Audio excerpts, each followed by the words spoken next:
ನಮಸ್ಕಾರ ವೀಕ್ಷಕರೇ, ವಿಘ್ನ ನಿವಾಹಕನಾದ ಗಣೇಶನಿಗೆ 21 ನಮಸ್ಕಾರಗಳನ್ನು ಅರ್ಪಿಸ್ತಾ ವಿಶೇಷ ಸಂಚಿಕೆಯನ್ನು ಸ್ಟಾರ್ಟ್ ಮಾಡೋಣ. ಇವಾಗ ಪಾರಂಪರಿಕವಾಗಿ ವರಮಹಾಲಕ್ಷ್ಮಿ ಪೂಜೆಯನ್ನು ಮಾಡಿಕೊಂಡು ಬರ್ತಾ ಇರ್ತಾರೆ. ಬಟ್ ಕೆಲವು ಮನೆಗಳಲ್ಲಿ ಅದು ಪಾರಂಪರಿಕವಾಗಿ ಮಾಡ್ಕೊಂಡು ಬರ್ತಾ ಇರಲ್ಲ, ಅಥವಾ ಹೊಸದಾಗಿ ಸ್ಟಾರ್ಟ್ ಮಾಡಬೇಕು ಅಂತ ಅವರಿಗೆ ಹೇಗೆ ಮಾಡಬೇಕು ಅಂತ ಗೊತ್ತಿರಲ್ಲ. ಸೊ ಅಂಥವರು ನಮ್ಮ ಮನೆಯಲ್ಲಿ ಪದ್ಧತಿ ಇಲ್ಲ ಮತ್ತು ನಾವು ಮಹಾಲಕ್ಷ್ಮಿ ಪೂಜೆನ ಹೇಗೆ ಮಾಡೋದು ಅನ್ನೋದೇನಾದರೂ ಅಂದ್ಕೊಂಡಿದ್ರೆ, ನೀವು ಈ ಪೂಜೆಯಿಂದ ನಿಮ್ಮ ಮನಸ್ಸಲ್ಲಿರುವಂತಹ ಆಕಾಂಕ್ಷೆಗಳನ್ನು ಪೂರೈಸ್ಕೋಬೋದು. ನೀವೇನಾದರೂ ಮನೆ ತೊಗೋಬೇಕು ಅಂದರೆ, ಸೈಟ್ ತೊಗೋಬೇಕು ಅಂತ ಅಂದರೆ, ಅಥವಾ ಹೊಸ ಭೂಮಿ ಖರೀದಿ ಮಾಡಬೇಕು ಅಂದರೆ, ಯಾವುದೇ ರೀತಿ ಒಳಿತನ್ನು ಕಾಣಬೇಕು ಅಂದರೆ ಈ ಮಹಾಲಕ್ಷ್ಮಿ ತಾಯಿಯ ಕೃಪೆ ಬೇಕೇ ಬೇಕು. ಸೊ ಈ ಮಹಾಲಕ್ಷ್ಮಿ ತಾಯಿಯ ಪೂಜೆಯನ್ನು ಮಾಡೋದ್ರಿಂದ ನಿಮಗೆ ಒಳ್ಳೆಯದಾಗುತ್ತೆ. ನಿಮ್ಮ ಮನೆಯಲ್ಲಿ ವರಮಹಾಲಕ್ಷ್ಮಿ ಮಾಡುವಂತಹ ಪಾರಂಪರಿಕವಾಗಿ ನಡ್ಕೊಂಡು ಬಂದಿಲ್ಲ ಅಂದರೆ, ನೀವು ಈ ಪೂಜೆಯನ್ನು ಮಹಾಲಕ್ಷ್ಮಿ ತಾಯಿಗೆ ನೆರವೇರಿಸಿದ್ದೇ ಆದಲ್ಲಿ ನಿಮ್ಮ ಮನೆಯಲ್ಲಿ ಮಹಾಲಕ್ಷ್ಮಿ ಸದಾಕಾಲ ನೆಲೆಸಿರ್ತಾಳೆ. ಹಾಗೆ ನಿಮಗೆ ಬೇಕಾಗಿದ್ದನ್ನೆಲ್ಲ ಒಳಿತನ್ನು ಮಾಡಿ ನಿಮ್ಮ ಸಂತೋಷದಿಂದ ಕಾಪಾಡ್ತಾಳೆ. ಸೊ ನೀವೇನು ಮಾಡಬೇಕು ಅಂತ ಅನ್ನೋದಾದರೆ, ಮೊದಲನೇದಾಗಿ ನೀವು ನಿಮ್ಮ ಮನೆಯನ್ನು ಸ್ವಚ್ಛವಾಗಿಡಬೇಕು. ಮೊದಲನೇದಾಗಿ ನಿಮ್ಮ ಅಡುಗೆ ಮನೆ ಆಗಿರಲಿ, ದೇವರ ಮನೆ ಆಗಿರಲಿ, ಅಥವಾ ನೀವು ಕುತ್ಕೊಳ್ಳುವಂಥ ಜಾಗ ಆಗಿರಲಿ, ಅದನ್ನು ಶುಚಿಗೊಳಿಸ್ಕೋಬೇಕು. ಮತ್ತೆ ಏನು ಮಾಡಬೇಕು ಅಂತಂದರೆ, ನೀವು ಈ ಪೂಜೆ ಮಾಡುವಾಗ ಮನೆಯೆಲ್ಲ ಶುಚಿವಾಗಿಟ್ಕೊಂಡು, ಸೊ ಈ ಪೂಜೆಯಲ್ಲಿ ನೀವು ಕಳಸ ಸಹ ಉಡ್ಬೋದು, ಅಥವಾ ಒಂದು ಲಕ್ಷ್ಮೀ ಫೋಟೋನು ಸಹ ತೊಗೊಂಬರ್ಬೋದು, ಅಥವಾ ಲಕ್ಷ್ಮೀ ವಿಗ್ರಹನೂ ಸಹ ತೊಗೊಬರ್ಬೋದು. ಸೊ ಲಕ್ಷ್ಮೀ ವಿಗ್ರಹ ಹೇಗಿರಬೇಕು ಅಂದರೆ, ನಿಮ್ಮ ಮುಷ್ಟಿಯಲ್ಲಿ ಲಕ್ಷ್ಮೀ ವಿಗ್ರಹ ಮುಚ್ಕೊಳ್ಬೇಕು. ಅಂದರೆ ಇಟ್ಕೊಂಡಿರ್ತೀರಲ್ಲ, ಅದು ಕಾಣಬಾರ್ದು. ನಿಮ್ಮ 4-5 ಬೆರಳುಗಳನ್ನು ಲಕ್ಷ್ಮೀ ವಿಗ್ರಹ ಅದಕ್ಕೆ ಮುಚ್ಚಿದ್ರೆ ಅದು ಕಾಣಬಾರ್ದು, ಅಷ್ಟು ಇರಬೇಕು. ಅದಕ್ಕಿಂತ ದೊಡ್ಡದಾಗಿತ್ತಂದರೆ ಅದು ಒಳ್ಳೆಯದಲ್ಲ. ಯಾಕೆ ಅಂದರೆ ಅದು ನಿಮಗೆ ದಿನ ಅಭಿಷೇಕ ಮಾಡುವಂಥದ್ದು ಆ ಥರದ್ದೆಲ್ಲ ಇರೋದ್ರಿಂದ ಅಂತಹ ವಿಗ್ರಹಗಳನ್ನು ಮನೆಯಲ್ಲಿ ಪೂಜಿಸಬಾರದು. ಸೊ ನೀವು ಈಗೇನು ಮಾಡಬೇಕು ಅಂದರೆ, ಈ ಪೂಜೆಗೆ ಬೇಕಾಗಿರುವಂಥದ್ದು, ನೀವು ಕಳಸ ಉಡ್ಬೋದು. ನಿಮ್ಮ ಮನೆಯಲ್ಲಿ ಕಳಸ ಉಡುವ ಪದ್ಧತಿ ಇದೆ ಅಂದರೆ ಕಳಸ ಸಹ ಉಡ್ಬೋದು.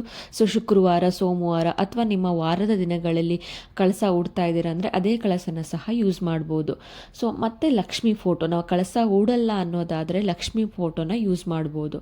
ನಂತರ ಏನು ಮಾಡಬೇಕು ಅಂದರೆ, ಲಕ್ಷ್ಮೀ ಫೋಟೋನ ಇಟ್ಬಿಟ್ಟು 2 ತುಪ್ಪದ ದೀಪ ಹಚ್ಚಿ ಇಟ್ಬಿಟ್ಟು ಮಾಮೂಲಿ ಪೂಜೆಯನ್ನು ಮಾಡಬೇಕು.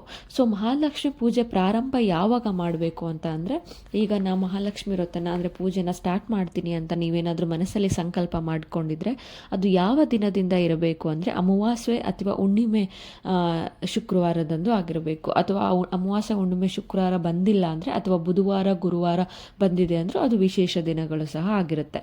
ಸೊ ಅಂದರೆ ಯಾವ ತಿಥಿಯಲ್ಲಿರಬೇಕು ಅಂದರೆ ಪಂಚಮಿ, ಸಪ್ತಮಿ, ದಶಮಿ ಅಂತ ದಿನಗಳು ಆಗಿದ್ರೂ ಸಹ ಒಳ್ಳೆಯದೇ.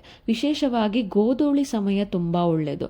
ಸೊ ಮಹಾಲಕ್ಷ್ಮಿ ವಾಹನ ಗೂಬೆ ಆಗಿರುವುದರಿಂದ ಗೂಬೆ ಸೂರ್ಯ ಮುಳುಗಿದ ನಂತರ ಗೂಬೆಗೆ ಕಾಣಿಸುತ್ತೆ. ಸೊ ಮಹಾಲಕ್ಷ್ಮಿ ಗೂಬೆಯ ಮೇಲೆ ಆ ಸಮಯದಲ್ಲಿ ಓಡಾಡಿರ್ತಾಳೆ ಅನ್ನೋದೊಂದು ನಮ್ಮ ಸಂಸ್ಕೃತಿಯಲ್ಲಿ ನಂಬಿಕೆ.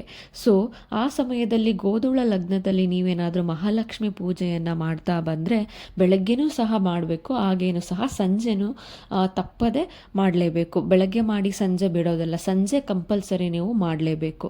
ಮಹಾಲಕ್ಷ್ಮಿ ಫೋಟೋ 2 ತುಪ್ಪ ದೀಪವನ್ನು ಹಚ್ಚಿ ತೆಂಗಿನಕಾಯಿ, ಬೆಲ್ಲ ಮತ್ತು ಬಾಳೆಹಣ್ಣು ಇಟ್ಟು ನೈವೇದ್ಯ ಮಾಡಬೇಕು. ಮತ್ತು ಬಿಳಿ ಮತ್ತು ಕೆಂಪು ಹೂಗಳಿಂದ ತಾಯಿಯ ಪೂಜೆ ಮಾಡಬೇಕು. ತಾಯಿಗೆ ಸಂಬಂಧಪಟ್ಟಂತಹ ಸ್ತೋತ್ರಗಳನ್ನು ಪಠಿಸಬೇಕು.